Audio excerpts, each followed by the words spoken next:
Well, okay, I think there are quite a few people here now. And so I'd like to present Monika Fludernik. I don't think she needs much presentation among narratologists, but I'd like to mention just a few of the many highlights. She's professor of English literature at the University of Fribourg in Germany, where she's also the director of the graduate school Factual and Fictional Narration. So you can see where the topic of her talk today comes from. She's the author of a number of major books. For example, the Fictions of Language and the Languages of Fiction, 1993. In particular, towards a natural narratology in 1996, making her one of the pioneers of cognitive narratology. And the book is still frequently consulted today. She's also, she's published an introduction to narratology. It was originally in German, but and has been through several editions, but is also in English for those who are interested. And it is a very useful book. I've consulted it myself. And then a somewhat different topic, not exactly narratology, but related metaphors of confinement, the prison in fact, fiction, and fantasy. And two other particularly relevant books to today's talk are a narrative factuality, a handbook, and which Monika has set out an article, a very useful article from that book. And then most recently, just last year, Being Untruthful, Lying, Fiction, and the Non-Factual. Who could imagine a more timely topic than that in days like these? Well, I'll leave the word then to Monika Fludernik, and we'll talk more about what she has to say a little later. Monika? Merci beaucoup. Je vais changer en anglais dans une minute, mais j'aimerais remercier Jean-Pierre pour m'avoir invité. Je suis très heureuse de pouvoir parler avec vous et naturellement pour la discussion, poser vos questions en français, s'il vous plaît. Mais j'aimerais parler en anglais parce que c'est plus facile pour moi, en particulier parce que je ne lis un texte, mais je parle libéralement et pour ça, c'est plus facile pour moi de parler en anglais. Maintenant, je vais start my PowerPoint. Et je n'ai pas d'idée quel est le mot pour PowerPoint en français. Alors, je vais essayer. Bon, c'est ça. Oops. Right. So, I hope you have all got the PowerPoint now in front of you. And thank you for coming. What I would like to talk about is factual narrative cross-culturally and diachronically. And this relates to the handbook Factual Narration, which I co-edited with Marie-Laure Ryan, which came out at the end of 2019. And it also relates, as Jack already said, to our graduate school, Factual and Fictional Narration, which is actually on its last legs. It finishes at the end of March. The German Research Foundation has these 9-year funding periods. And so the 9 years actually were over in September last year, but because of the pandemic, there was a renewal of half a year or extension of half a year for the poor PhD students who couldn't get to libraries and needed to have more time to finish or try to finish their thesis. So this handbook was part of the application process for the extension. So after 4.5 years, there is an extension of these graduate schools, and we proposed to do this handbook, which was in parallel to, or as the complementary handbook to a handbook already published in the same series by De Gruyter in 2014 called Fictionality, an Interdisciplinary Handbook, and which I understand is being translated into English at the moment, but so far has only been available in German. And so what I would like to deal with today is, first of all, explain why I was studying, or I'm still partly studying, factual narratives when, as you all know, I'm a literary scholar. And of course, most of the teaching I do is on novels and plays and poems rather than on histories or journalism and so on. And the particular aspect I would like to focus on in relation to the handbook are the diachronic and intercultural perspectives. So why factuality? So there's been this very great interest in fictionality over the past 20 years, and well, as well also in the 1990s, already starting there. And some of the key texts in this publication history are the PhD dissertation by Frank Zipfel, and you should all have received from Jack a handout which has a bibliography at the end. So when I'm referring to stuff, you can find it on your handout, which most of the other information is on the PowerPoint. So you don't need to consult the handout all the time while I'm speaking. And Frank Zipfel's PhD thesis, unfortunately, still not available in English, but there is an article by him in English summarizing it. So Zipfel was one of the first to really set this interest in fictionality going. And then you can see there's work by Barreis, the very famous 10 Theses about Fictionality by Nielsen and others. And of course, Françoise Lavocat's wonderful book, Fait et Fiction. And from the graduate school, on the basis of a conference, Johannes Franzen and some co-editors edited a volume on the history of fictionality. So this is already extending also the interest in diachronicity. Then I wrote an article on the thesis of the rise of fictionality, the fiction of the rise of fictionality, and the most recent publication is another handbook by Messine et al., which was published in 2020. So there's been a lot of work on fictionality. And of course, most narratologists, as we know, are literature people. So they are teaching literary texts. They are all the time involved in fictional literature. Therefore, it's from their perspective, what is interesting is, of course, what is fiction and the definitions of fictionality. And in narratology also, of course, as we know, novels and short stories and later on, of course, films and plays have a major status within narratological objects of study.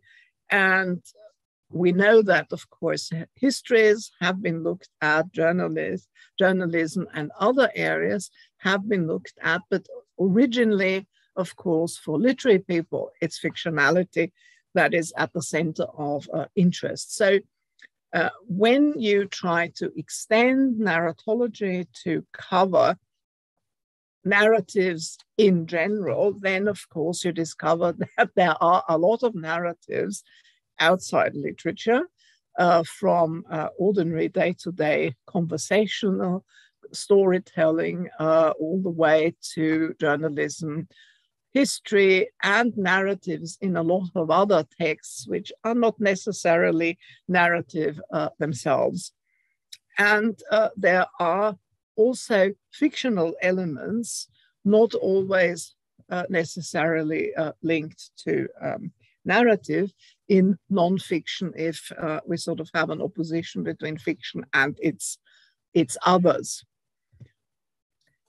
So what kinds of insights did we arrive at when we looked at texts in the graduate school? So we started out by opposing factual and fictional texts in the sort of ordinary run-of-the-mill understanding of fact versus fiction. And then one of the things that emerged during this study, but particularly also in writing the handbook, was that not everything which is outside factuality is necessarily identical to fiction, nor is everything that is not fictional or outside fiction factual. So if you think about, for instance, the non-factual clearly includes lies.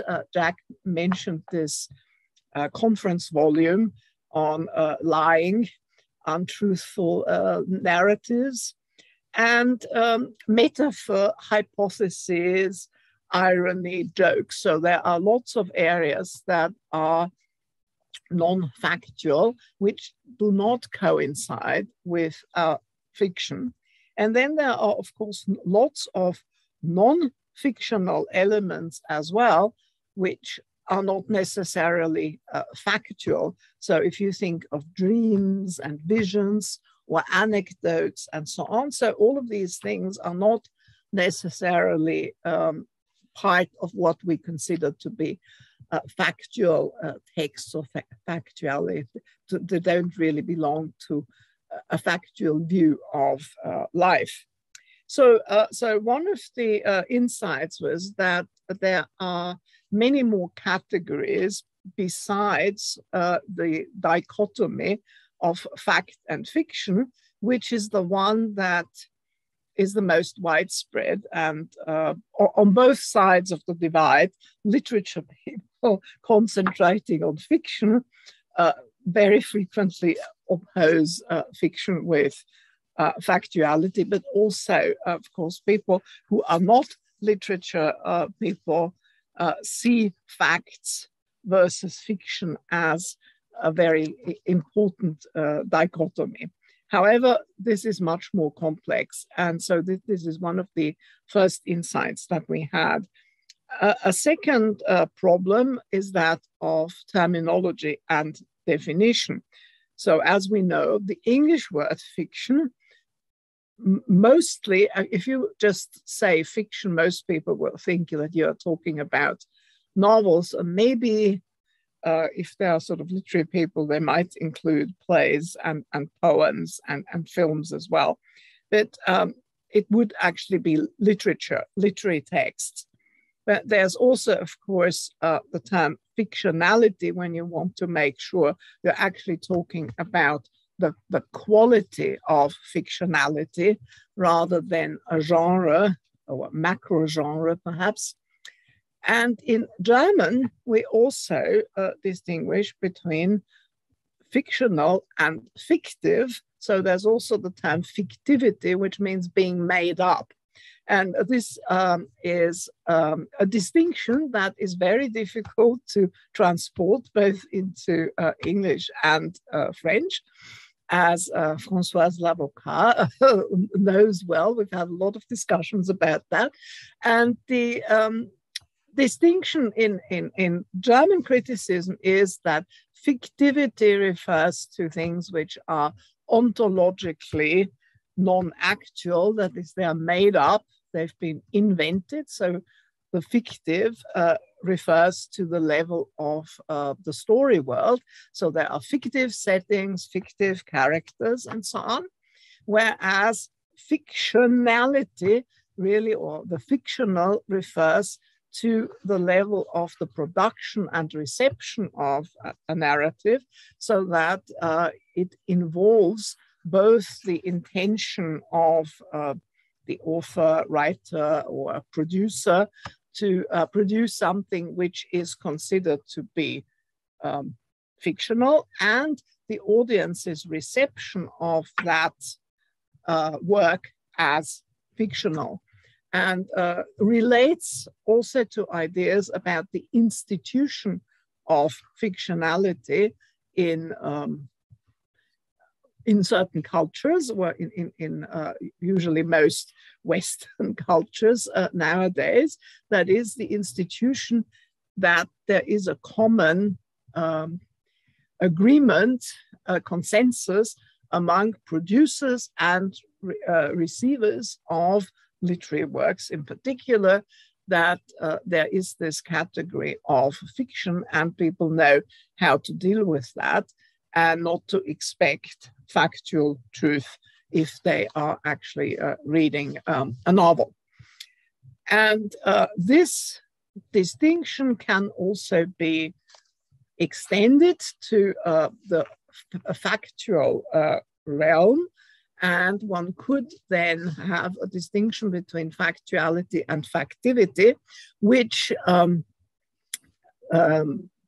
Irina Rajewski, who has an essay in the handbook, has done.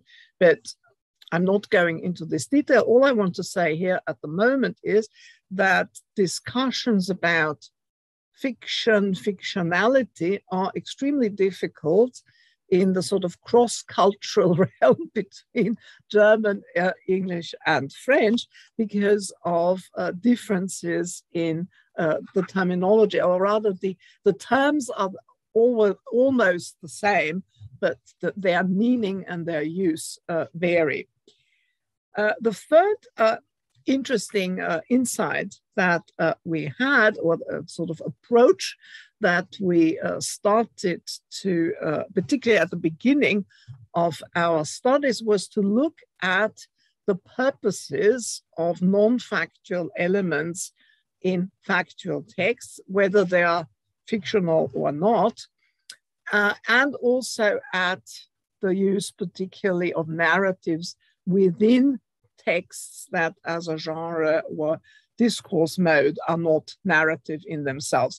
And of course, the authors group of narrative studies with Nielsen and Iversen, they particularly focus on this kind of aspect, looking at stories and fictional tales, fictional elements within, for instance, commercials or political discourse. Now, one of the reasons why we started to turn towards fact or factuality in the graduate school was also because this was a successor to a previous graduate school called Promotionskolleg, Geschichte und Erzählen, so history and narrative.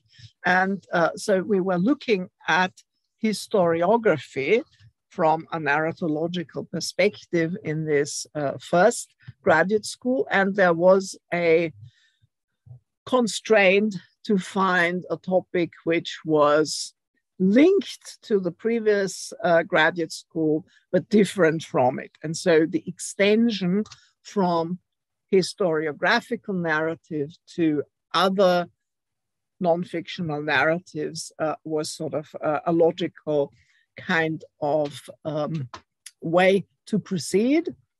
And so in the graduate school, we have focused mostly on, to start with, the distinction between fact and fiction. So we needed, obviously, with all of the students always to look at definitions, at differences, and so on. And then in the theses themselves, a lot of the theses that were written in the graduate school were interested in the mixing of fact and fiction in genres, texts, and media, sort of hybridization of the two concepts. And with it, particularly in the second phase, we had an increased emphasis on topics that were actually about factual narrative, so that you frequently had theses also outside literary studies or even within literary and media studies on kinds of narrative that weren't novels and short stories or plays and poetry.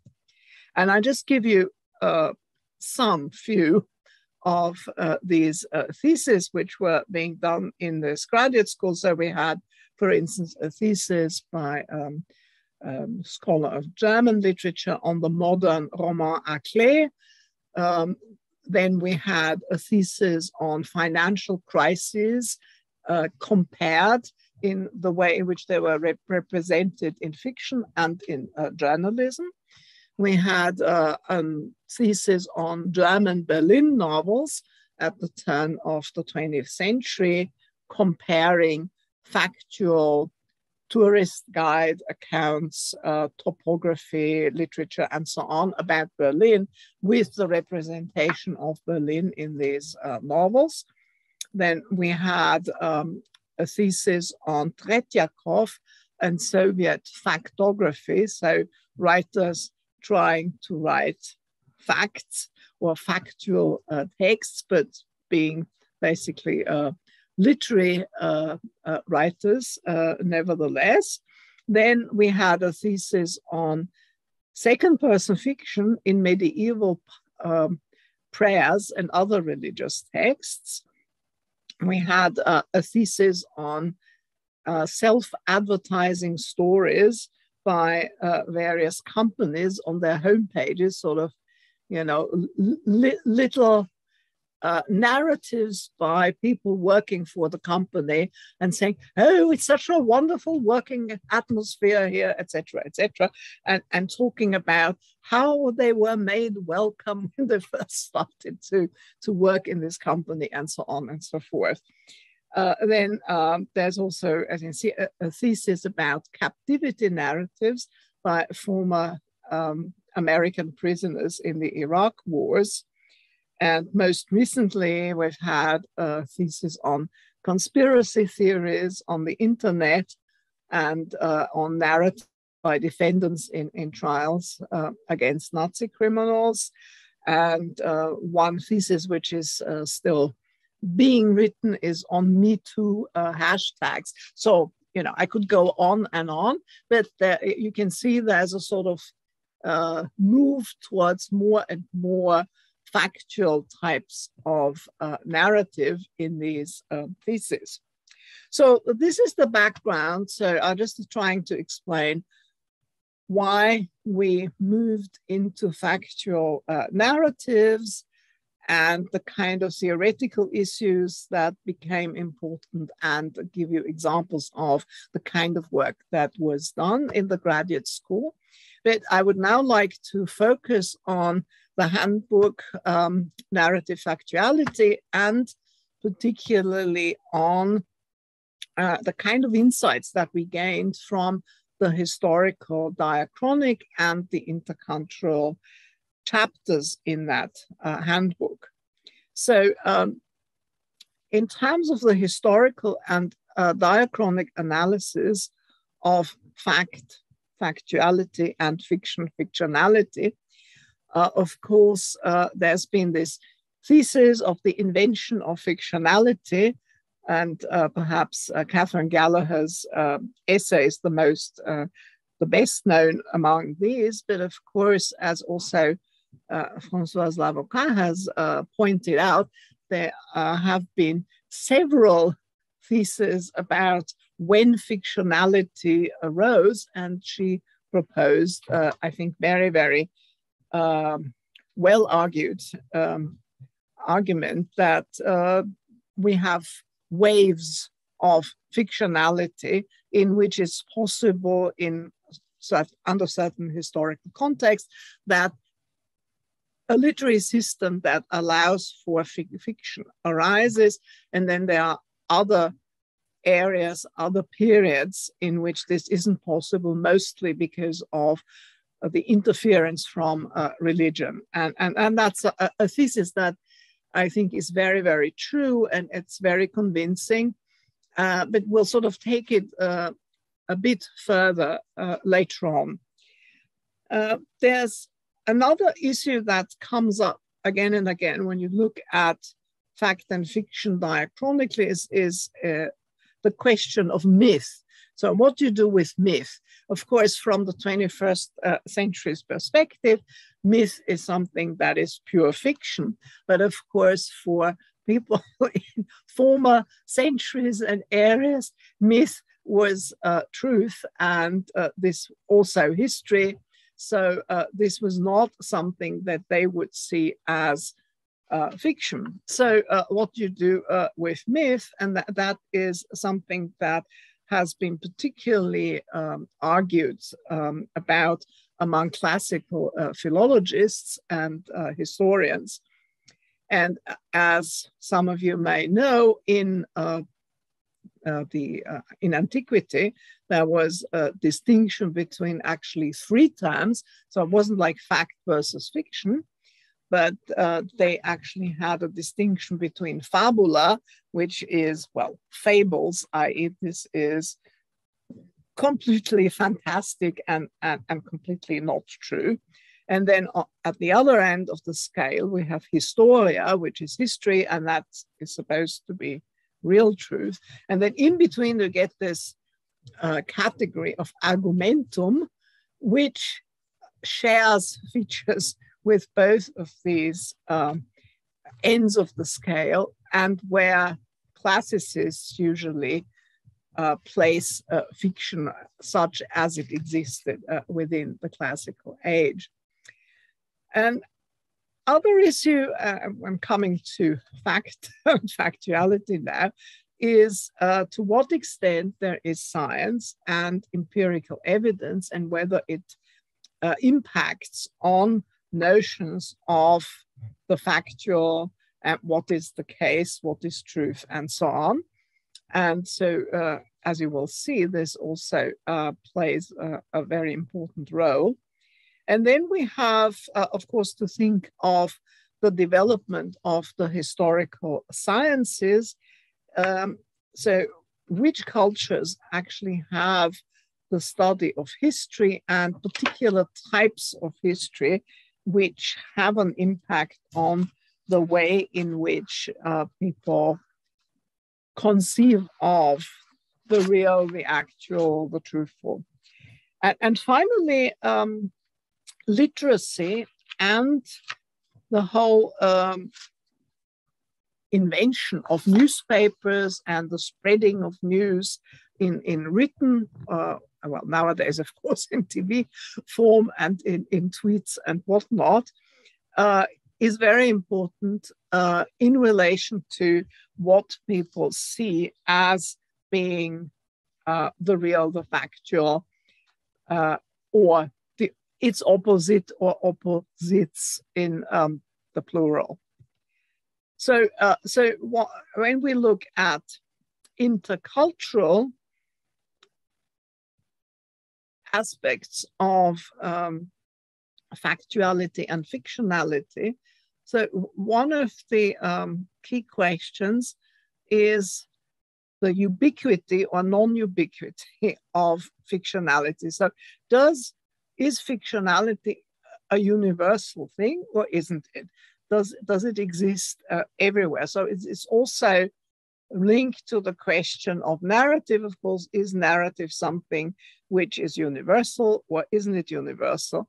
And there is this book by Jack Goody, which argues that in some African cultures, we don't have narrative. But actually, when you read his book, he's really arguing about the epic not existing in these cultures, because I can't possibly imagine that people don't tell stories to one another. So oral narrative, definitely, I would say, is something which is a universal feature, but particular types of narrative, like the epic, may not exist everywhere. And so that, of course, the fact of whether there is such a category, for instance, as a traditional oral epic culture, has a lot of impact on how people conceive of what is true and what isn't true, and it complexifies the available categories of between truth and non-truth in culture. The other aspect that, of course, becomes very important is that when you're talking about fact or fiction in a different culture, what you actually mean by the term fiction or fictionality becomes extremely important. So that if you have an ontological definition of fictionality, that is that fiction is something which is invented, that is what the German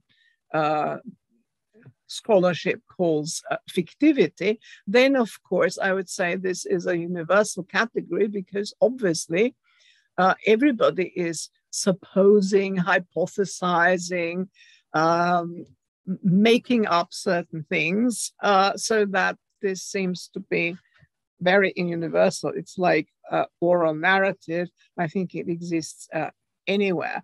Once you conceive of fictionality as an institutional thing, that is, we have a situation in which producers and recipients have a category of the fictional in their minds, then of course this may be very specific, or it may sort of come and go, as Françoise Lavocat has said. So this is very different. And then, of course, myth also. How do you deal with myth, depending on whether you identify it with fiction or whether you say myth is really factual because it's his history, it's religious truth, or whether you conceive of myth as something that has a sort of in-between status between truth and non-truth. What was particularly interesting to us was that when we asked people to write essays on factuality or factual narrative in cultures outside Europe, a lot of them said, wow, there's no literature about this. Nobody has really looked at that. And of course, that makes a lot of sense, because people who are dealing with texts, say ancient Chinese texts or Buddhist studies, they usually have fairly elaborate texts which have been read as part of the cultural tradition of these countries, and they're very often treated as literary texts. And the fact of their partial factuality was of course interesting to historians, for whom a lot of these texts aren't historical enough and much too fantastic. But the whole problem of asking about, is there a tradition of factuality? Do people have a category of the factual in their minds? Just didn't come up in these studies. And so when we asked people, they said, this is really quite new stuff. We haven't really thought about this before. So we really are at the beginning of in trying to conceptualize how to think about factuality outside European contexts. And the last point, general point about interculturality was that our insights into these areas showed that there are lots of parallels between a diachronic analysis and an intercultural analysis, and not exclusively because our examples from the various texts that or areas that were treated in the essays were actually from older times in those particular cultures. And the reason for that was that we said, well, if we're taking texts from the 19th century onwards, then there'll be so much interference from Western culture that we wouldn't get anything that would really be so distinctive between the texts in, say, China or India and the West. And so obviously a lot of these texts that are treated in the chapters are also diachronic, or they can be looked at from a diachronic perspective. They are sort of about former centuries. But on the other hand, they also, I think, show up that some of the issues, like the issue of myth, is something which is very important when we talk about classical antiquity, but it's equally important when we talk about texts from South Asia, for instance. Now, let me give you some examples. So this is a survey. On the handout, you actually have all these essays with their titles. So in terms of the diachronic essays, we have 3 essays on antiquity, the Middle Ages, and the early modern period. And from the non-European cultures, we have an essay on China, on Japan, on India, on Persia, on Arabic, and on Kiswahili. Now, unfortunately, I was absolutely unable to find a contributor for other areas in Africa, which was very sad. And we had a lot of trouble finding anybody at all. I had great hopes of securing somebody to write about Nigeria, but unfortunately, well, people were too busy or not interested and so on. So we ended up with this one example from Kiswahili. And so there's a lot more to be done there that would, I think, be very, very interesting. Now, when we look at the essays that relate to antiquity, Middle Ages, and the early modern period, it was very, very interesting in my Finkelberg's essay that she said, well, there's basically a basic distinction in ancient Greek between eyewitness accounts, opsis, so something you see, and hearsay, akone. And there's also a distinction between the factual and the counterfactual, or the untrue, versus the non-factual, that is what is commonly believed, to nomizomenon, which she says is very similar to myth and fiction. So when we get to China, I think it'll be very interesting to see the akone, the hearsay category. So we said this is sort of primary, familiar, empirical evidence. So something that you see with your own eyes versus what only somebody has been telling you. So that makes a lot of sense to say that people are aware of a distinction between these two possible sources of evidence, and that there's a scale of things that you trust more or trust less on account of that. They also have a clear distinction between truth and lying, or untruth, propositions that are clearly not true. But there are also areas, this nomizomenon, where, well, everybody believes that, but we don't really have a lot of clear evidence for it. It's just commonly believed. And that, of course, is also something that I think we can recognize as a category of intermediate belief or half belief that we share with antiquity, and that is important to recognize as a category of our conceptualization of the factual. And of course, Finkelberg, but also other scholars have worked on Greek drama and its revision of myth. And of course, this is where one of these inventions of fictionality apparently occurred.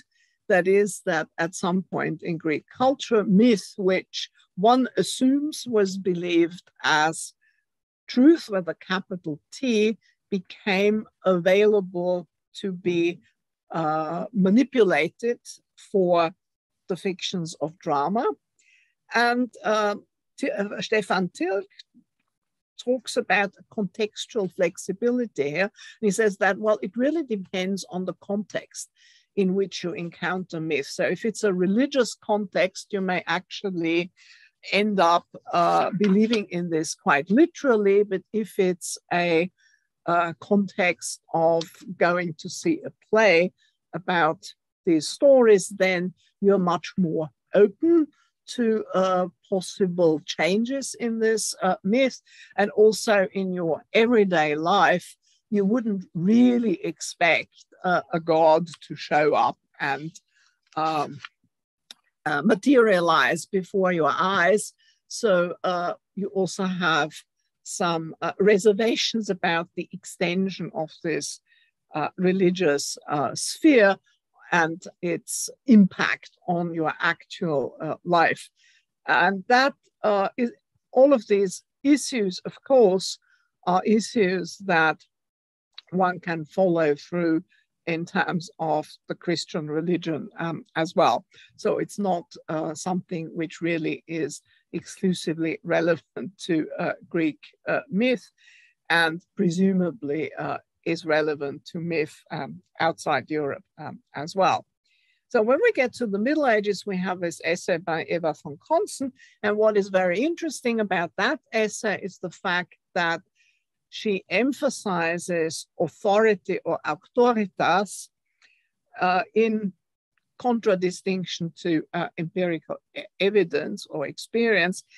And so what she's saying is that in the Middle Ages, of course, you have lots and lots of texts, but there was no way of getting empirical evidence about the truth or non-truth of what these texts were about. And these texts, and not just biblical texts, but of course, Aristotle, Aquinas, etc., were treated as truth with a capital T, and everybody implicitly used these frameworks without questioning them with and contrasting them with empirical evidence.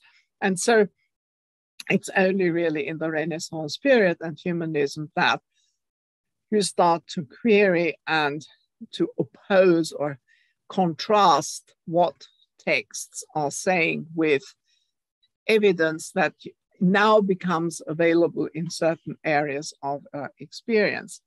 And then also, even in the Middle Ages, the status of truthfulness very much dependent on genre, so that if you're actually reading a saint's legend, you're much more likely to believe all sorts of fantastic things because it's part of the religious realm, whereas the same sort of occurrences might meet with quite a bit of suspicion if they supposedly occurred 2 years ago in the village next to yours, because otherwise they don't seem very likely or very similar in that context. So again, I think that's part of this contextual flexibility that I just talked about in terms of Stefan Tilk's view about myth in Greece.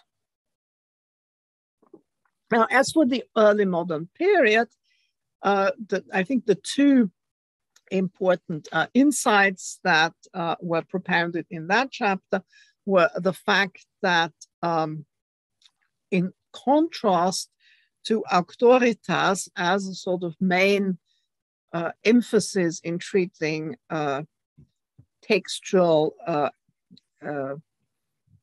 evidence, in the early modern period, we find that the notion of inventio gains more and more track, that the appreciation of the author's inventiveness also in terms of what they propose becomes more important, so that we sort of get the seed of innovation and innovativeness that becomes more and more important in literature, of course, in later periods as well. And at the same time, we also have a greater emphasis on empirical evidence, which is clearly sparked by the fact that people travel abroad and then they actually see things with their own eyes.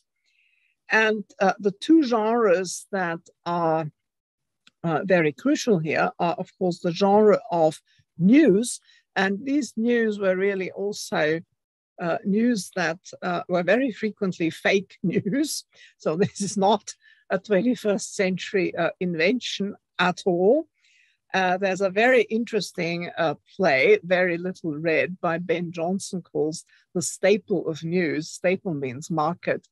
And in that you have a group of crooks and they are selling news, and these news are all being made up, but marketed as the latest developments in the Netherlands and the latest in the war between X and Y. So you can see how this desire for news is already quite in evidence in the early 17th century. But there's also, these authors point out, a true history genres from Lukian's Alete Diegemata, which feeds into, so like the notion of inventio, which is a classical notion in rhetoric, gains a sort of different meaning or practice in the early modern period. So the true history genre also now becomes sort of updated in the early modern period. And they also point to the existence of what, of course, Page very frequently talks about, the pseudo-factual narratives of the early modern and well into the early 18th century period, in which, because the factual now news is so important, people want to have news, they want to know what is true, and so of course texts fake this factuality. So they have pseudo-factual narratives, which are of course all fictional, but they pretend to be truth. So it's a little bit like faction in the 20th century novel, although faction doesn't actually try to deceive people. So what do we make of these insights? So one thing that I can say, that there seems to be a pragmatic everyday negotiation of truth and untruthfulness, or of factuality, which exists presumably everywhere, but it comes out as particularly important in cultures where there is something like myth, because we don't really know how to deal with myth. And it also particularly arises when there is no way of checking on particular matters. So unfortunately, you have to believe certain people who know, because you can't check up on everything, as we now see with all the people who are against vaccinations, because they believe that the statistics are manipulated and the doctors are all lying, etc. So again, this is a very general problem, but in our analysis of previous periods, it sort of comes to a head in our analysis of what did people really believe is true or not. And of course, myth, as we've already said, is this a particularly hybridized third space, to use Baba, in which fact and fiction intermingle also for people in that period. And then they sort of just deal with it differently according to context, or is it just that we are simply unable to appreciate myth as myth nowadays when we come from the West? Then we have, I think, a general development in which myth becomes fictionality, so that the stories which are either no longer believed in or perhaps not entirely believed in are sort of the seedbed of the rise of a culture of fictionality. And this is, I think, parallel to the way in which one can show that frequently drama develops from religious ritual. And so there seems to be a parallel here in which the religious framework somehow becomes less strongly dominant, and it gives rise to, it allows the rise of an alternative, or perhaps say a temporary framework within which one can appreciate these narratives without actually taking them to be literally true any longer. Then we also pointed out authority and the belief in various types of authority, whether it's the Bible or other religious or even philosophical texts, and the continued empirical evidence of one's eyes, which develops into an empiricism of science from the 17th century onwards. So that obviously before that stage, you had what you could see with your own eyes, and you could have information from hearsay or from texts. But in very many cases, there wasn't really a way of checking up on things which you didn't see or experience yourself. So that situation, which of course is universal in all cultures that haven't had science imported into them. And then we have the news and the print media and expectations of truth or truthfulness, which are frequently deceptive, but there is this expectation that there are these new genres of the news and the print media which will actually help you to knowledge and an appreciation of the truth, though it may not always quite work out that way. So these were the issues that and the results that we drew from the essays on the diachronic analysis. And let's now look at the texts that came from the various different non-European cultures. So all of the essays, as I already said, were from older texts, except for Kenya, because the literacy tradition almost didn't start until the 19th century there. And the crucial criterion seems to have been whether or not a particular culture has a tradition of historical writing, and then also, as I will comment in a minute, a particular kind of historical writing, that is historical writing which really tries to find out what actually happened, that is critical of sources and tries to mediate between different versions of the same events and to find out which of these versions are less or more convincing. And another issue that I find is very strong is that there seems to be an Indo-European tradition of the epic, which doesn't seem to be the case for other cultures or all other cultures. So there seem to be cultures where possibly there isn't an epic tradition, and that those cultures may therefore have a quite different viewpoint about fact or fiction.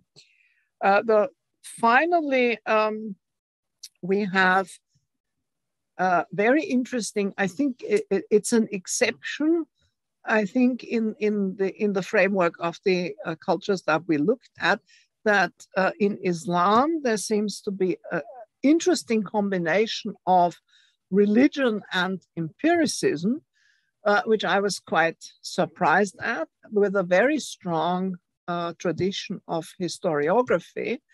And this is interesting because, of course, we know that in very many other situations, religious beliefs battle against empiricism and the truth. And so this combination of an empirical historiographical perspective and a strong religious dominance is noteworthy. And we'll come back to that in a minute. And finally, what also struck me as particularly interesting in these essays is that there is not so much a distinction made between genres that are factual and genres that are fictional, but what is common to all of these cultures seems to be a distinction between genres that are more or less reliable. So because you can't actually say what really is the truth, except when it's a positive truth, as in religion, but otherwise you're talking about shades of reliability rather than dichotomies of truth and untruth, although that, of course, in some cases, pragmatically also has to exist when people lie. So when we look at China, for instance, it's very interesting that the authors of the article point out that there's a basic opposition between history and small talk or gossip, which they say is sort of what seems to be similar to fiction. But actually, from small talk and gossip, it's also really the perspective of the literate elite versus the non-literary population at large. And so what they are talking about and the stories that they are telling are not convincing, and they are not taken seriously at all. What is really important is she, which is history. And so China has a very strong tradition of historical writing, which is sort of dynastic history writing. And the authors say, well, there isn't really anything that seems to be, epic oral poetry in the way in which we know this from a lot of European cultures in antiquity. And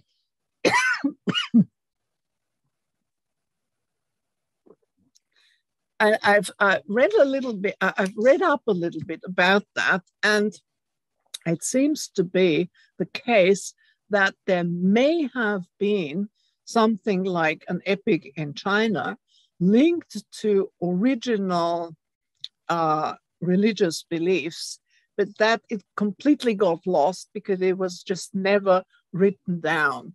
And that as soon as the philosophical influence supplanted former religious beliefs, which may have been there or not, we don't really know. For sure, this tradition got completely lost. Nobody remembered it. And so that's why we don't have it. So that possibly there was something like an epic, but we just don't have it. And what we have are these historical texts. And there's this very strong historical tradition which always opposes itself to minor genres which are looked down upon as being much less important. Now, when we get to Japan, interestingly, because Japan always really imitates everything from China, interestingly here we have a lot more of what we would call fiction going on. So first of all, we have a distinction between truth and lies, makoto and saragoto. And we also have a notion of literature, bungaku, which literally means the science of the sentence. And there is also a wide area of different genres that one can talk about. So we have diaries and memoirs and anecdotes. And we also have more fictional, we would say, from our perspective, poem tales and invented tales, so Utta Monogatari and Sukri Monogatari. And of course, as we know, and as Françoise Avocat has a whole chapter in her wonderful study on Genji Monogatari by Shikibo Murasaki, around 1000, in which we even have a metafictional discussion of fiction, which, however, is called falsehood, itsuari. So there is a much more emphasis on fantasy and invention in Japanese literature, and there doesn't seem to be a strong historical tradition, at least at the outset, but instead more personal tradition of diaries and memoirs, if I sort of reproduce what the author said about this area. So we have a very big opposition actually between China and Japan here.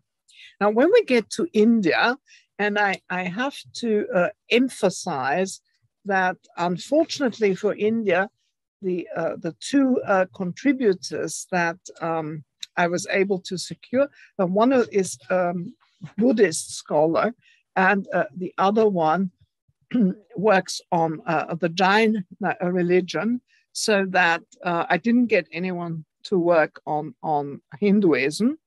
But what they point out is that there is, and that is something that I know very well, is that there isn't a historical tradition in India. So I remember I have a good friend who's a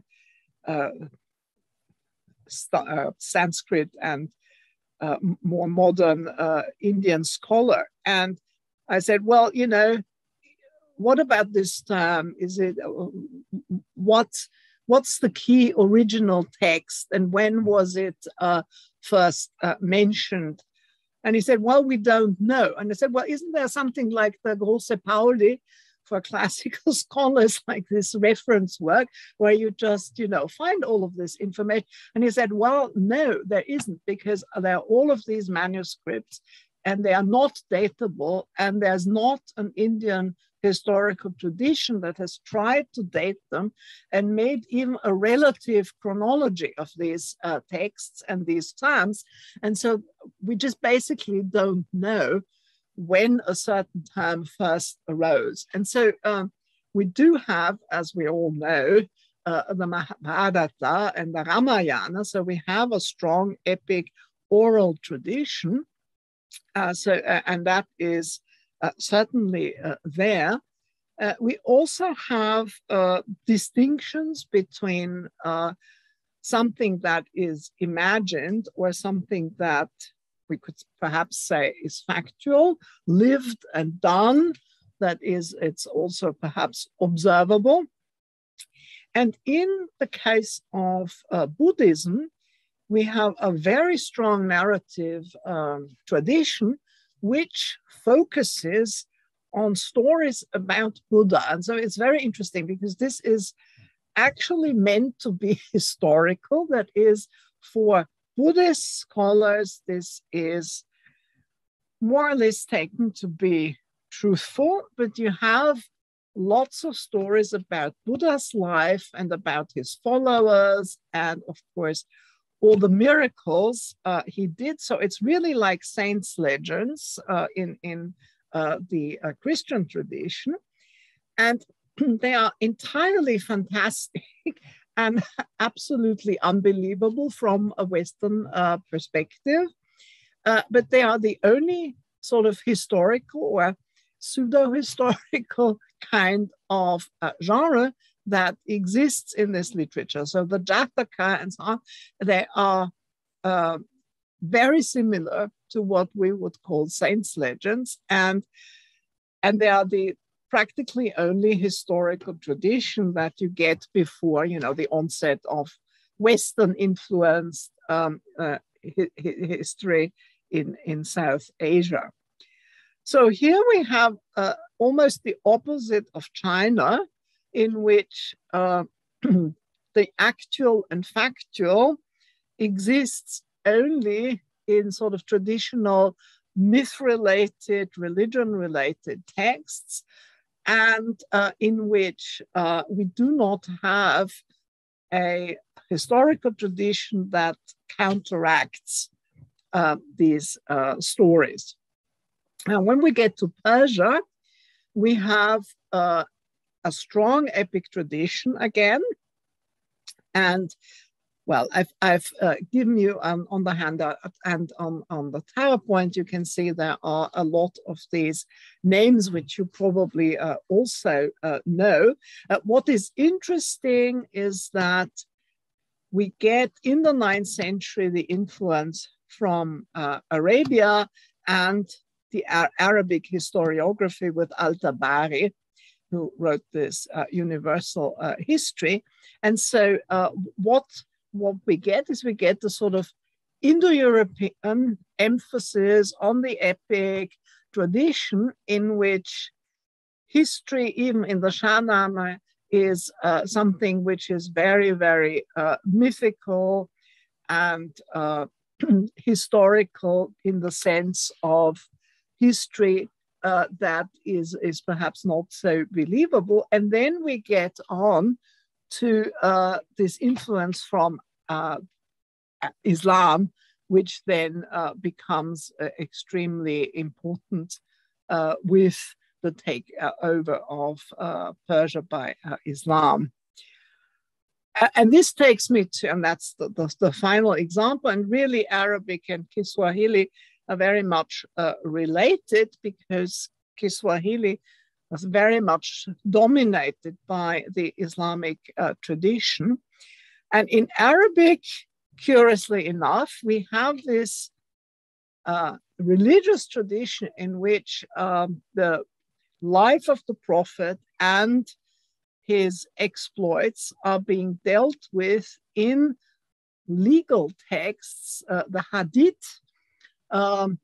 And what we get there is that we get a listing of different sources of these statements about the prophet and what he did and said.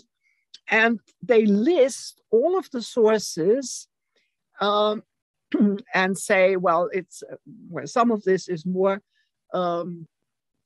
convincing and that is less convincing. But what these texts don't do is they don't actually look at these texts and mediate between contradictions, so that we get a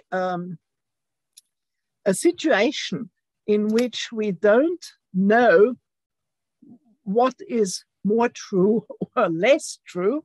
There's no attempt to find out what is actually the case. So I'm just noticing that I'm actually over time, so I will try and speed up for a minute. So when we get to Kiswahili, which has very, very late texts, so starting in the 19th century, we have historiographic poetry, the tenzi, and religious literature, which are chronicles that are called habari. And in the 20th century, we also get a lot of Western genres, particularly historical novels. And so in this culture, there are histories that are written very late in the day. And you have, for instance, one very early non-religious text from 1517, which is an ode, the ode of Lady Manga. But then in the 19th century, you get all of these texts which are really historical. And it's very funny because you get a sort of epic historical narrative about events in the early 20th century about a war, which of course to us seems very funny because it's the kind of literature you expect to have been written quite a lot earlier. So what do we do with all of this? So I think that we find out we seem to have an Indo-European tradition of epic based on myth with oral origins, which prepares the way for fictionality to emerge. But to what extent is this really an Indo-European tradition? I mean, this was just a selection of different cultures, the ones for which we could get contributors. I mean, we know that we had Sumerian, Akkadian, Hittite epics. You remember the Gilgamesh epic. So epic is much more widespread. It's not a peculiarly Indo-European tradition. And I've also found references to Mongolian, Turkish epics, which are only nowadays being written down because they were never taken seriously and they just continued to be handed on from generation to generation orally. And we also have, although the essay on Arab literature doesn't really say that, there seems to be quite a lot of Arabic fantastic literature. And of course, you think of the tales of 1001 Night, which didn't really figure in this essay, but there is clearly also a tradition of the non-factual that exists. So the question is, to what extent is this thesis that fictionality arises from a tradition of the epic really true, because we don't seem to have had this epic, at least in Arabic, from what I could gather here. One thing that seems very important is that the transcription of oral narrative needs to find a welcoming environment, because otherwise it remains an oral tradition. And this is what apparently happened in China, that there may have been an oral epic tradition, but it was actually never written down and wasn't appreciated. It wasn't written down because it was gossip and what fishwives' tales, and not something that was taken seriously enough by the elite.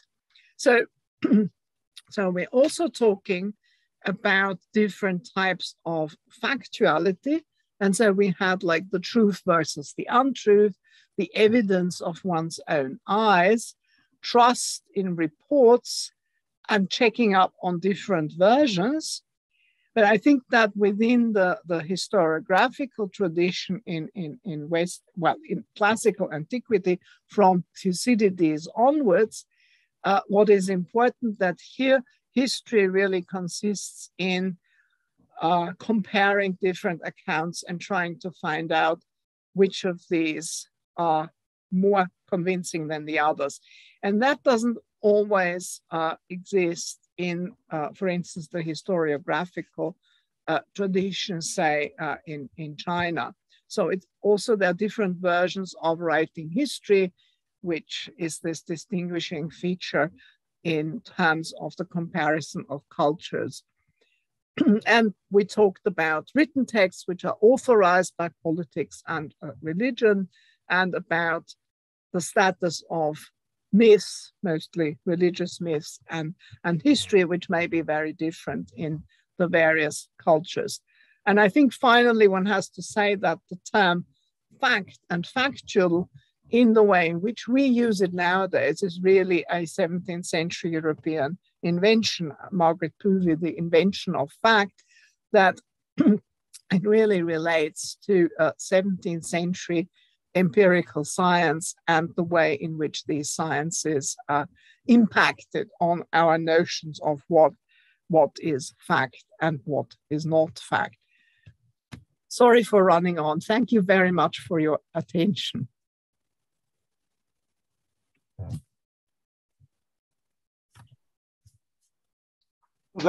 Yes, thank you.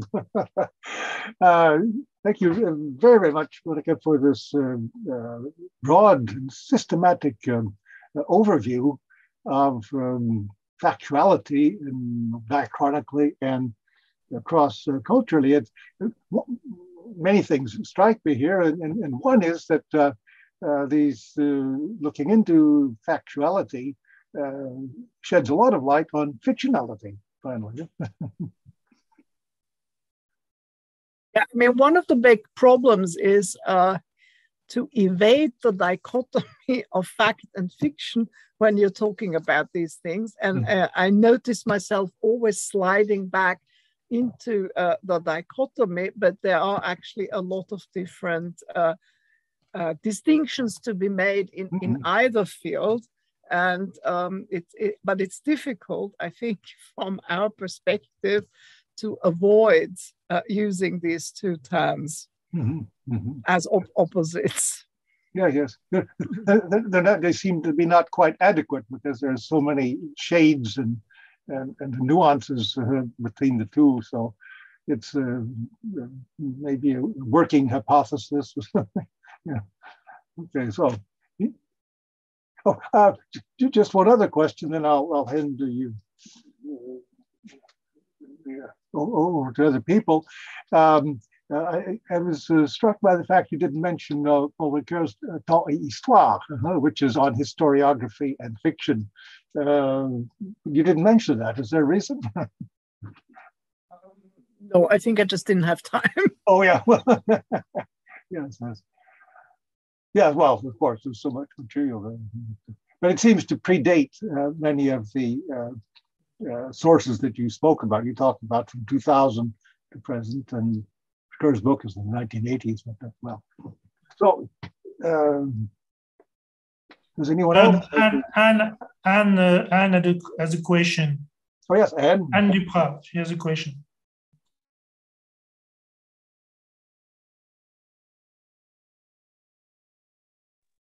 Microphone. Oh. Can you hear me?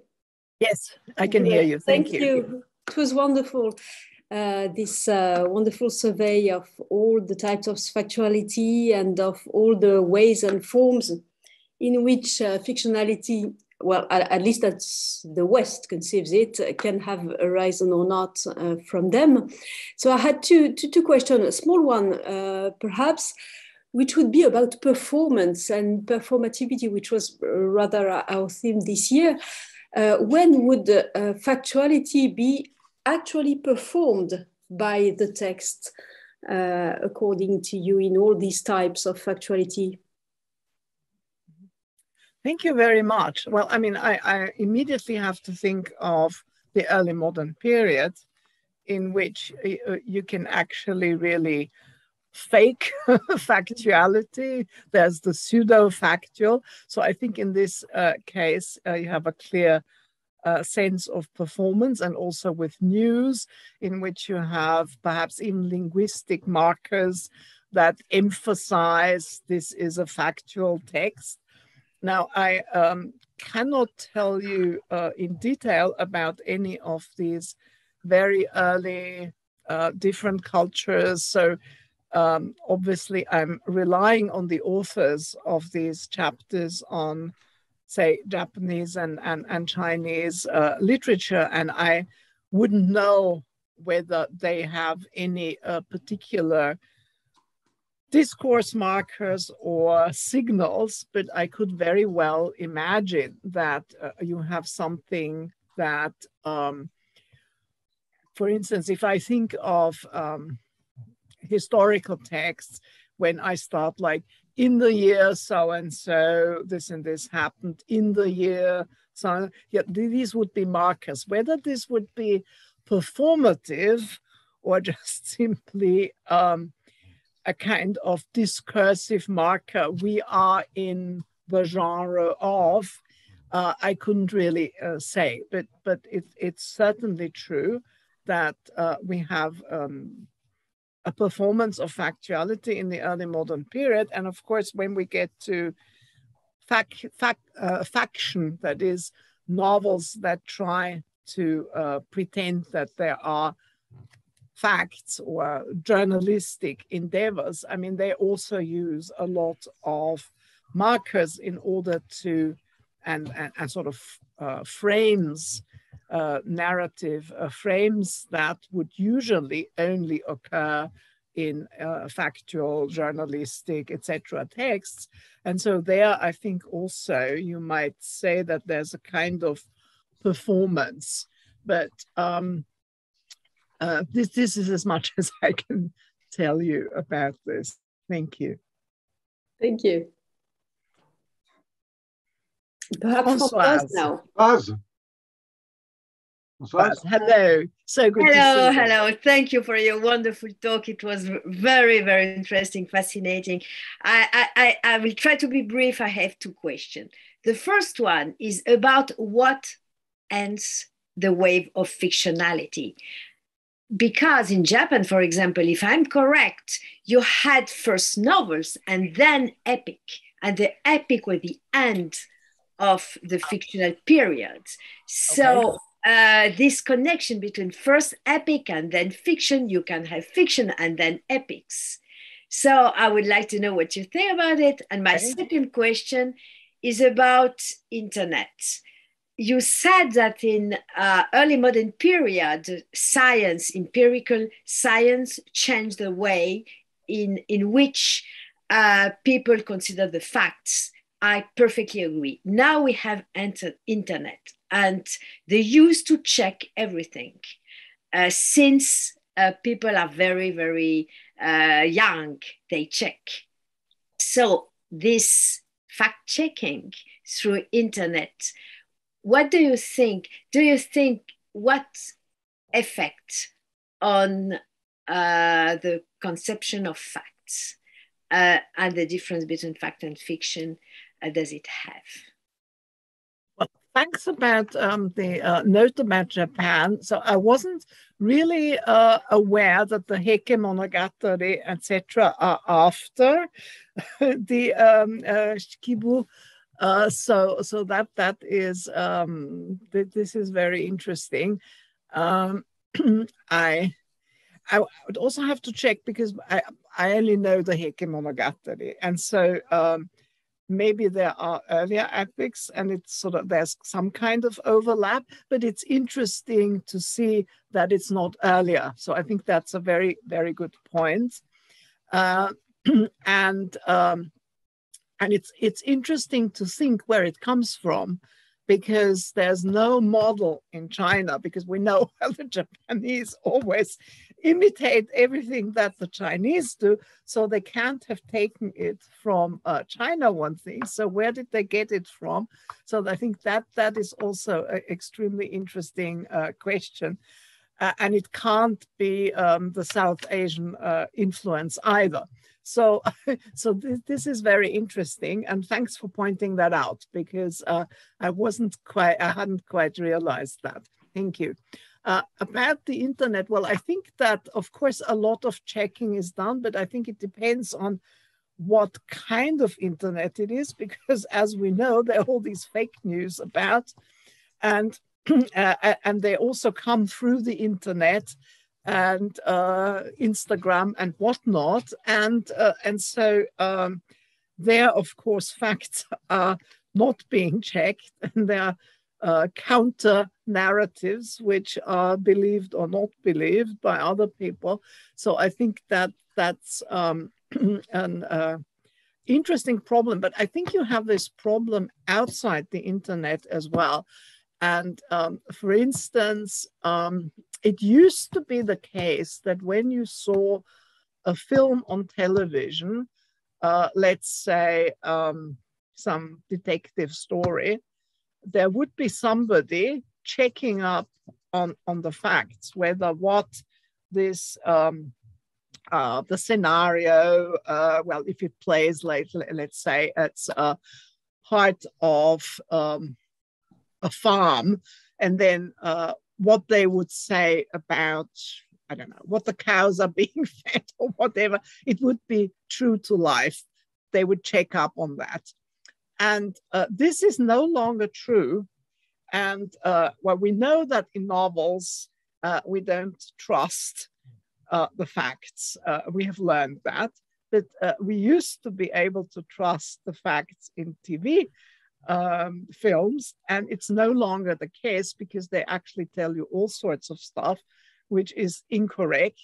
And I know in particular, because one of my Austrian colleagues at the university is a pathologist, and he told me, well, I don't look at these pathologist series because it's all wrong.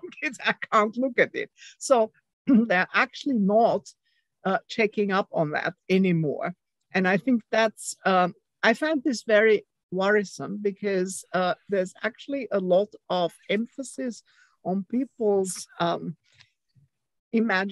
imaginative recreation of life for areas that they don't know anything about.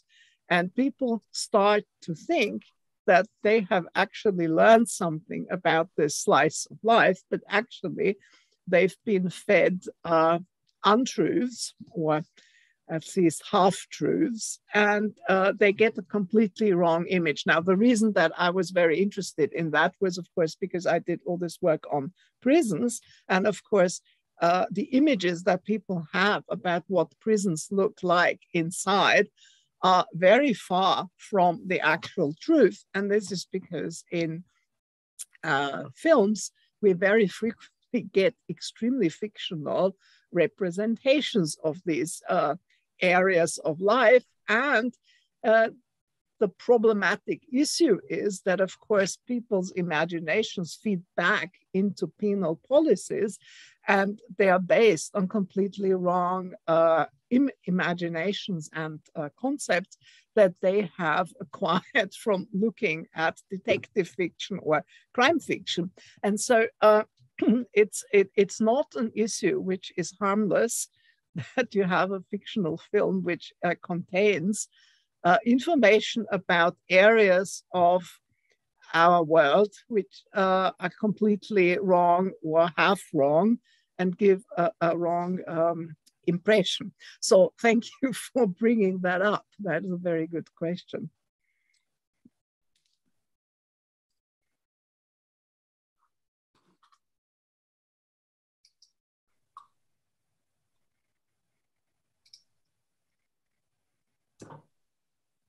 Yes, there's one more question.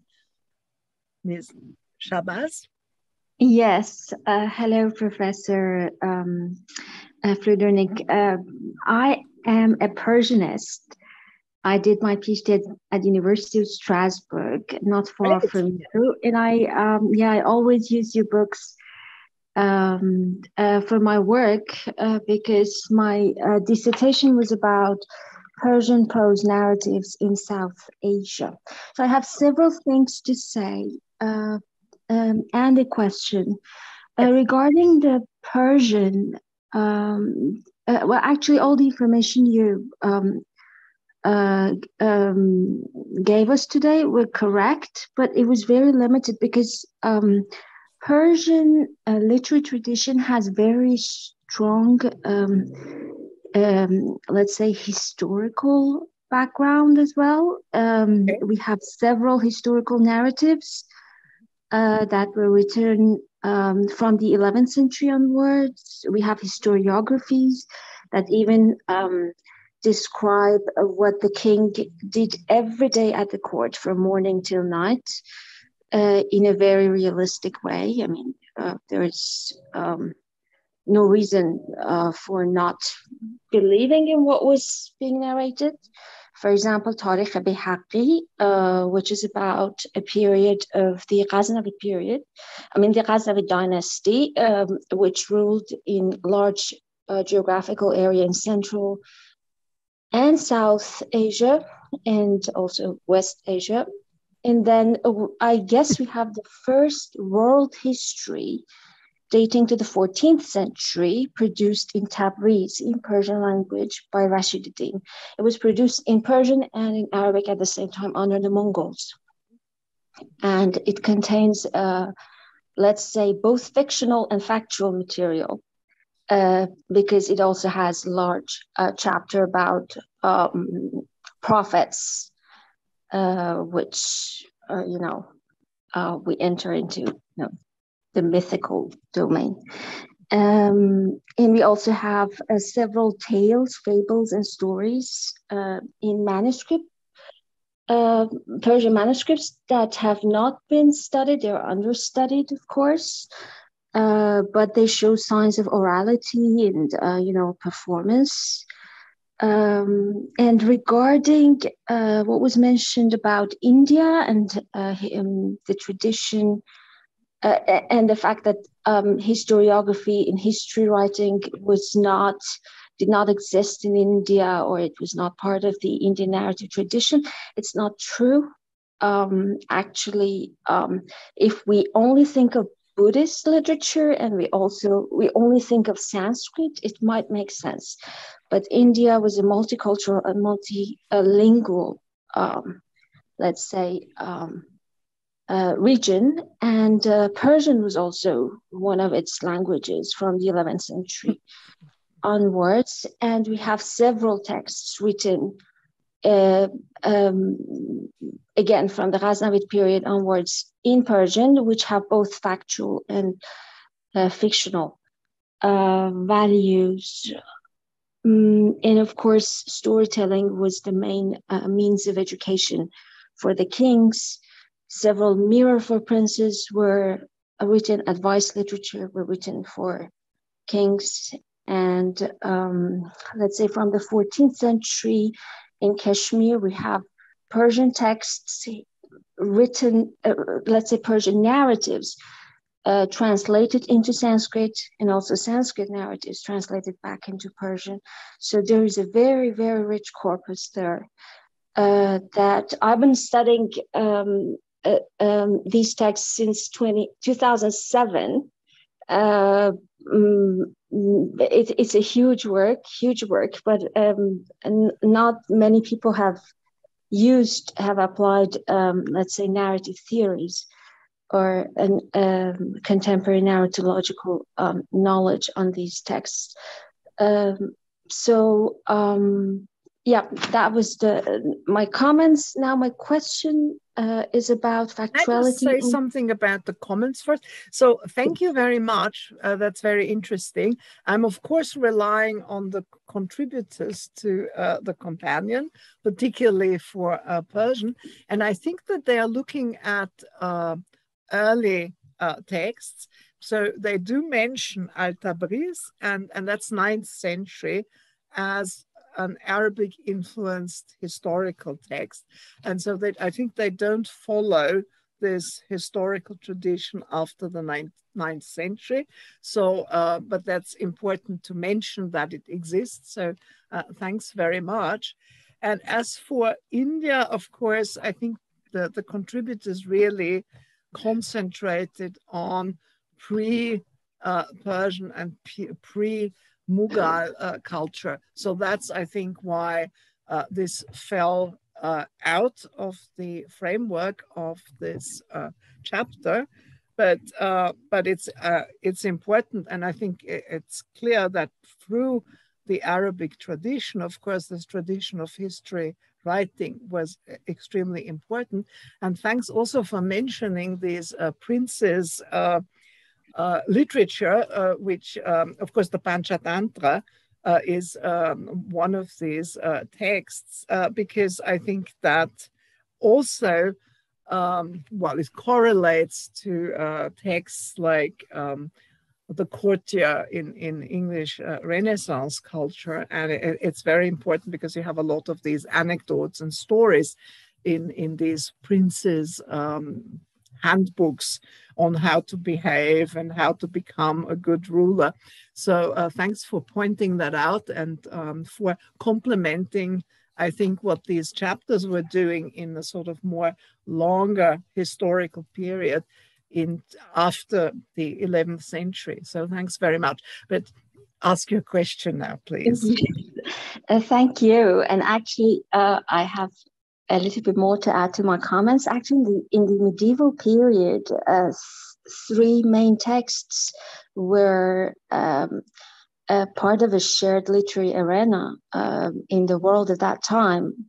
One of them was the life story of Shakyamuni Buddha, which was rendered as Balaam and Yusufat in the European tradition. We have Balauhar and Buzasf or Buddhasva in Persian and Arabic, and they were used as framing, for philosophical and religious material, which was integrated in them. The second was the Panchatantra, as you mentioned. It was rendered from Pahlavi into Arabic, and then from Arabic into Persian, and then Turkish and other European languages. You are most probably familiar with the Kalila Wadimna Anonym Classic ERC project, which is now run at Berlin University. And the third one is the Sintibas, or this story of Sindbad, which is also, from borders of China in Tajikistan today up to Greece in Europe. The tale was rendered in several languages, and many Indian and Persian tales were also integrated in them. But to make it short, my question is not at all about the medieval period. It's about the renderings of Oriental fiction in the 18th and 19th centuries into English, and during the, let's say, Romantic period. When we read these translations, of course, the translators were very competitive. They were introducing new literature to Europe, and several texts were produced, let's say, following the Oriental model of storytelling. Yeah. But when you read the introductions of these translations, you figure out that the translators or the editors were somehow confused about boundaries between fiction and facts. Like they read these texts translated them for entertainment, for storytelling, but at the same time, they interpreted them as factual elements from the Orient, as if they, in the colonial period, they wanted to learn about the new culture, the culture of the other, through their fiction. So whenever these tales or narratives, these stories represented the fantasy of the Orient, all the beauty and richness and wealth and, Can I just add a word? This is really quite fascinating, all that you're saying, but do you have a question? Because I think there's some other people who would like to. That's the question I'm asking. Absolutely, sorry. Okay. But that's a question, yeah. So my question is about exactly about this. How do you interpret the blurred boundaries between fiction and factuality in the literary productions of the 18th and 19th centuries in English, the ones which were inspired by the Oriental tradition? Thank you. Sorry. Professor Avaramudam and Ross Ballister have, of course, written about these texts, and I think they also treat this from a Saidian perspective of Orientalism, that is, on preconceived notions about what is the Orient, and perhaps also on the basis of people not knowing the facts and therefore mixing up fact and fiction simply because they didn't have the relevant background. That's all I can say for the moment. Thank you. Thank you.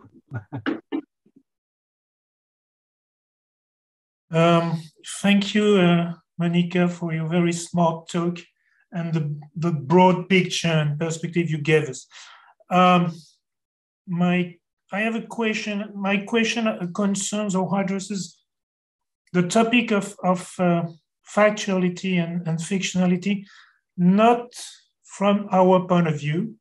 I mean, not from the point of view of narratologists or literary people usually dealing with fiction and factuality, but from the point of view of the social sciences.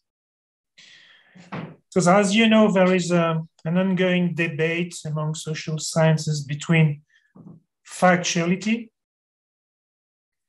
or what is factuality for social sciences today, how to define it, and fictionality currently seen or considered as a threat for the scientific quality of the social sciences. And as we know, this debate is core or central for the status of social sciences today, and is also central for the way natural sciences or physics or mathematics see the social sciences. So my question would be, how do you see this debate? And how or where would you posit or situate yourself, not as Monika Fludernik in person, but as Monika Fludernik as a specialist on this question, but in the field of narratology, broadly speaking? Thank you. I'm not sure I can actually tell you anything really interesting on this count. I think that one of the issues which is very difficult to understand more broadly by people is the fact that the sciences don't have very many facts, but they're only theses or presuppositions which have to be either falsified, or if they can't be falsified, then perhaps they may be working hypotheses which you can use for further analysis and further acquisition of knowledge. And I think that, well, sociologically, the sciences always get put into this category of being truth providers. And then, of course, people get very frustrated when it turns out that this truth changes all the time. And of course, in the pandemic, this is very obvious that, well, on the positive side, I think people have learned a lot about how the sciences work, and that you need to update your knowledge with new incoming information all the time. But it has also had the negative effect of losing people's trust in the sciences. And so I think that that is a real social problem. And it's very difficult to see the discussion about facts outside these problems of how you arrive at an understanding of what is factual or not.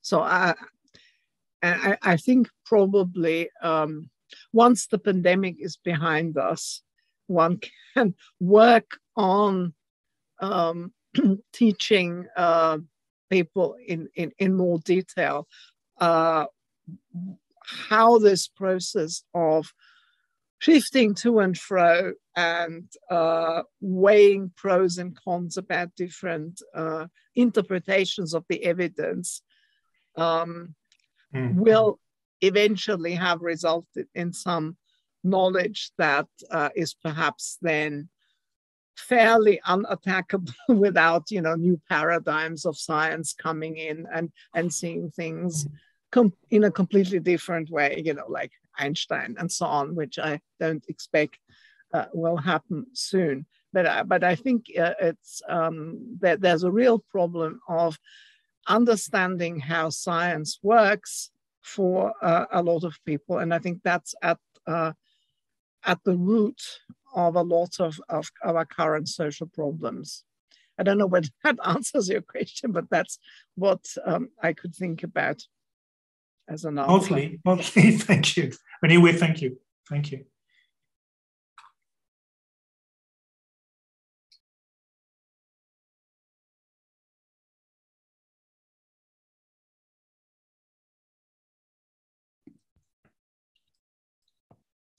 Anaïs? Yes. My question is both for you and for Françoise Lavocat. You mentioned the fact that the German words, I'm sorry, I don't speak German, so fictive and fictive, and I don't remember the other one, have a very different signification in French and English, etc. And you mentioned discussions about it with Françoise. So my question is, can we have a sample of these discussions? Maybe. Thank you. I think I'll have to hand on to Françoise, who doesn't believe in this distinction. So I don't know what she wants to say about this. I would like to say that I was puzzled when you comment the distinction, because I realized that I didn't understand it at all. And frankly speaking, I'm using it now, but I'm using it in this way. Fictive is non-existent, ontologically non-existent, and fictional is non-existent because it's in a fiction, a book, or a cultural artifact. So I use it in some way. You convinced me, but when you spoke about it, it seems to me different. So I would like to know if I understood. No, my point was, German are obsessed with this distinction, and I assume it was not so important because in some way, what is fictive is generally speaking fictional. It's fictive because it's in a fiction. But okay, a unicorn can be is not perhaps in a novel, but is fictive itself. So it's. I would like to hear you on this, if I'm correct or wrong. And I have a huge problem, a bigger problem, and you skipped it, I saw, about factive and factual, but what can it be? It's the same thing? Factive, but it's crazy. What is it? Factive is ontologically factual, and factual is in a factual text. Is it correct?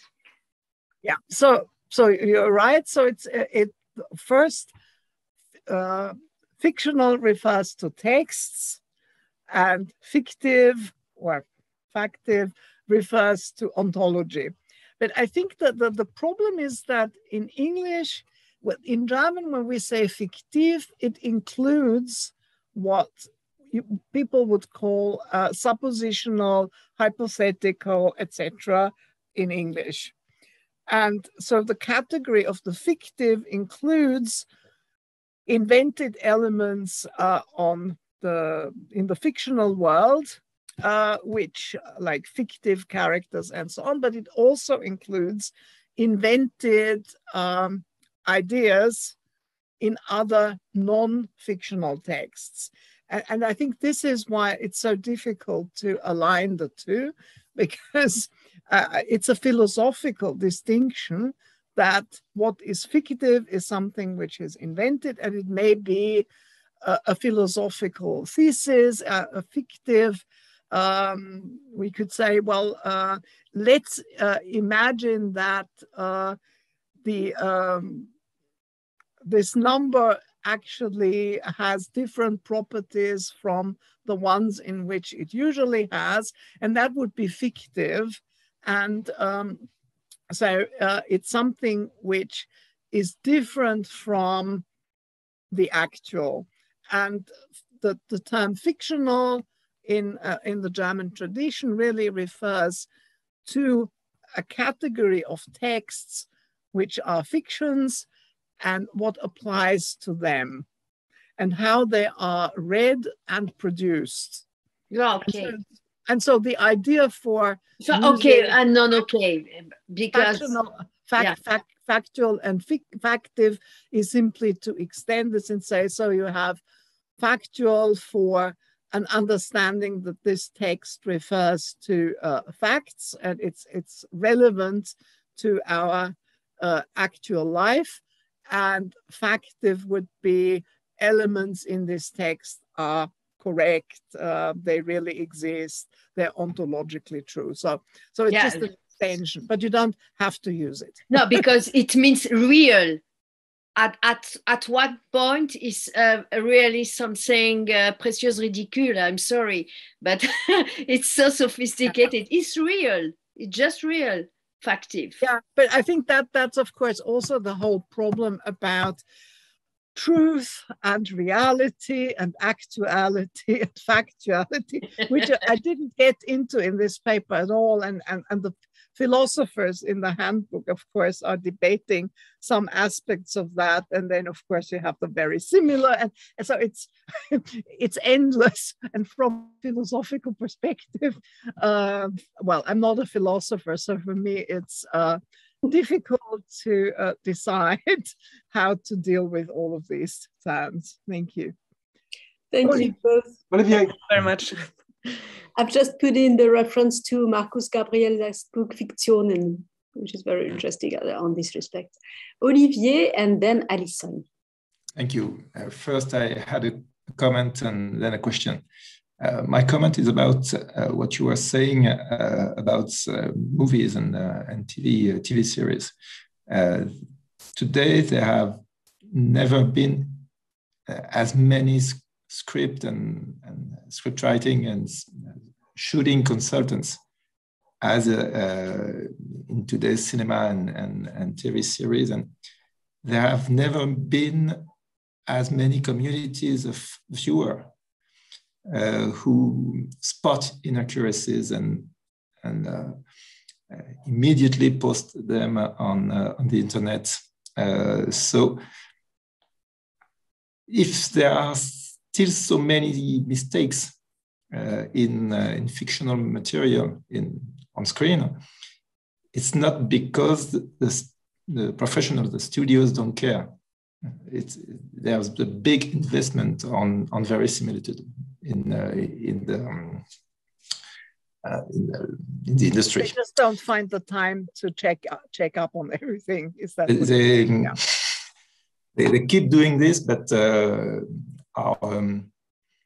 there's an extreme vigilance in the public, which was not so important before, because today we can record, we can stop the image, we can spot many more things than before.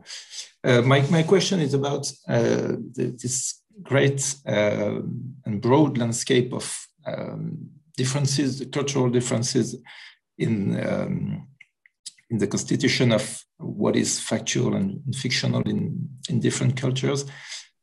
Would you say that in the contemporary world, there is a clash between a dominant Western view on the distinction between factual and fictional, and are there cultures within which we can identify a conflict between those historical definitions you analyzed in your talk and the Western ones? Well, I think it would depend on how westernized particular cultures are and how advanced they are in terms of science and scientific development. Because I think that as soon as you have a culture which has a lot of technology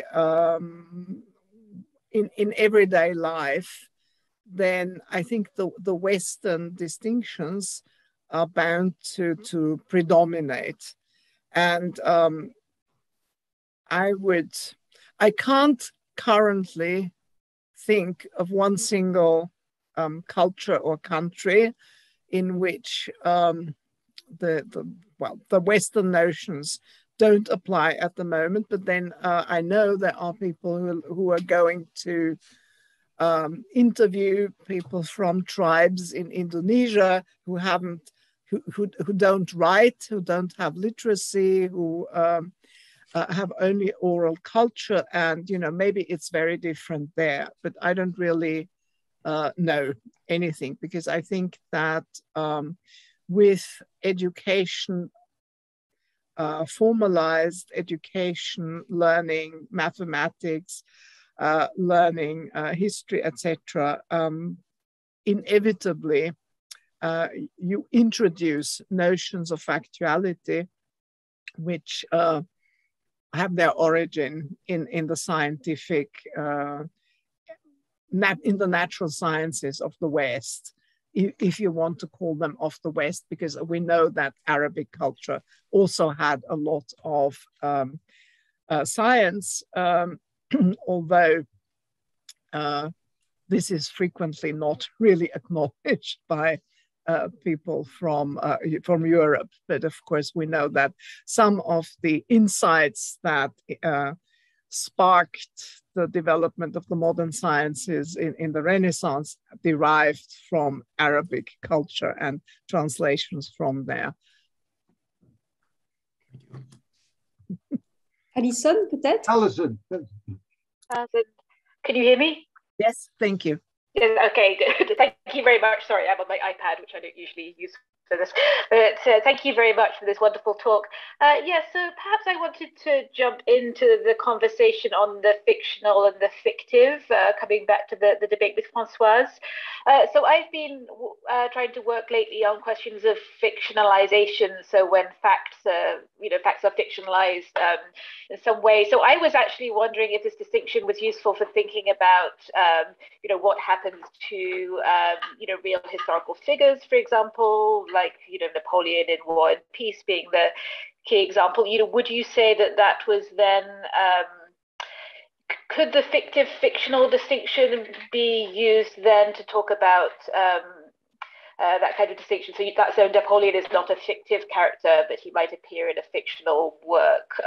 Or am I misunderstanding that that distinction in that case? I mean, it's a question about whether, the question for me is where the fictionalization is actually situated, right? Is it on the level of the narrative? Is the character himself or herself fictionalized? So that's sort of my question about that particular distinction. Okay, so I understood the question that if you have a case of fictionalization, you want to know on which level it takes place. I understood that, but you did give an example, and I acoustically could not understand what the example was about. So the example would be a historical character who appears in a fictional work. Oh, so you have like a novel about Napoleon or something? Yes, something like that. Yes. So would you then consider the character to be factual, or would you? Or it seems that the character is not invented, right? So the character is not fictive. Yeah. So this is, of course, one of these philosophical conundrums that philosophers have been talking about for quite a while, because is Napoleon in a novel about Napoleon, is that a factual reference, or is it a fictive reference? And I think there is no consensus on that among philosophers. And in the handbook, we also have two opposing views in two of the essays on that. But I think that in terms of, a pragmatic approach, I would say that, that the text, the historical novel, is a fictional text. And you could therefore say that in terms of the whole fictional text, Napoleon works as one of the characters, and therefore the character would be fictive.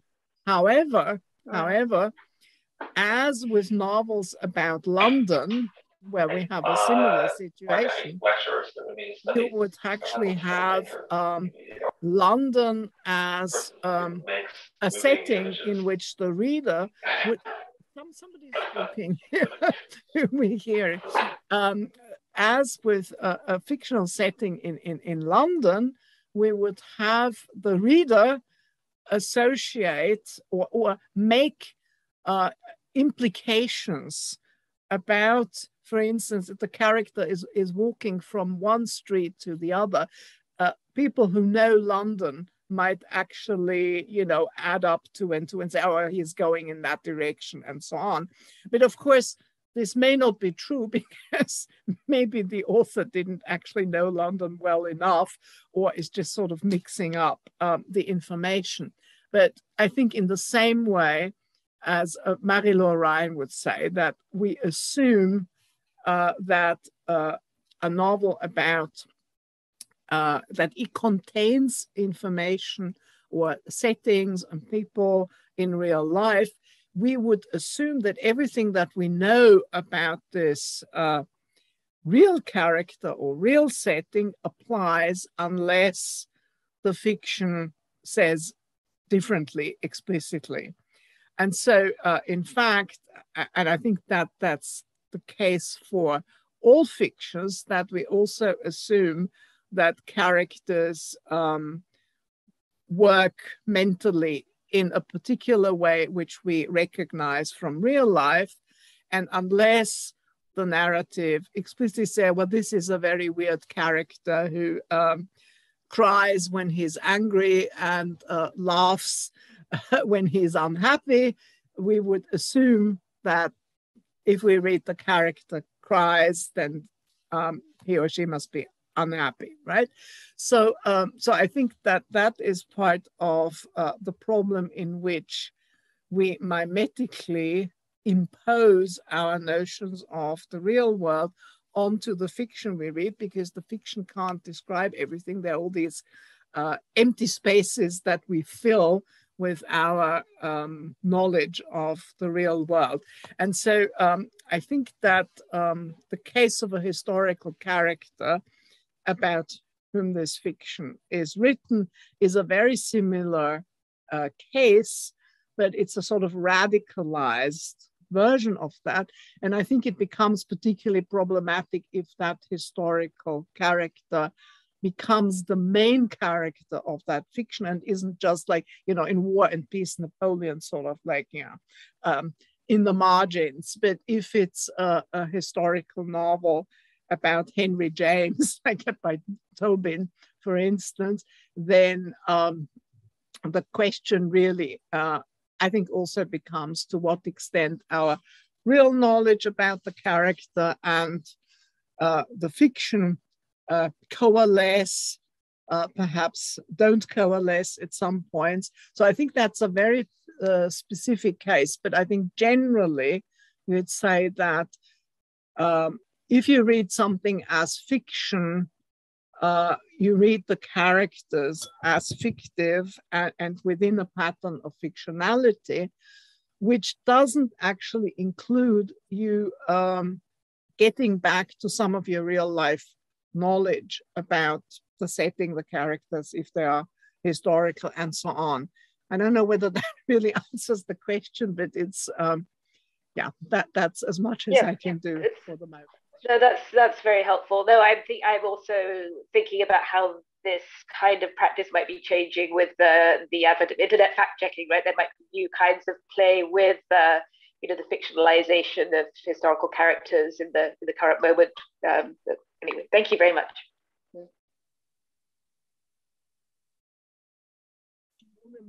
Simone Müller. Yeah, thank you. I also just shortly wanted to follow up about this question of Alison between concerning Napoleon. And I think here actually this distinction of Frank Zipfel between fiction and fictionality works quite well, because you just can say that Napoleon in a novel, Napoleon himself, he's not fiction, he's factual. So he's not fictive, but he's fictional or fictionalized. So I think it's kind of the difference between story and discours, maybe. And so maybe if we think on these two levels, it becomes easier to see the difference between fictive and fictional, at least in German. So.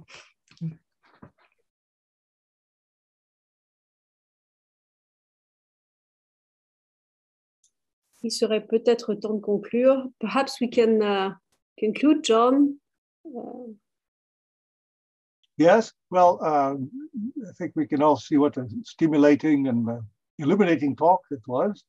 And thank you very much. It fits in perfectly with the theme of the Séminaire Recherches, Performativités, narrative, and which has a lot to do about credibility. And so these distinctions between fictionality, factual, and the innumerable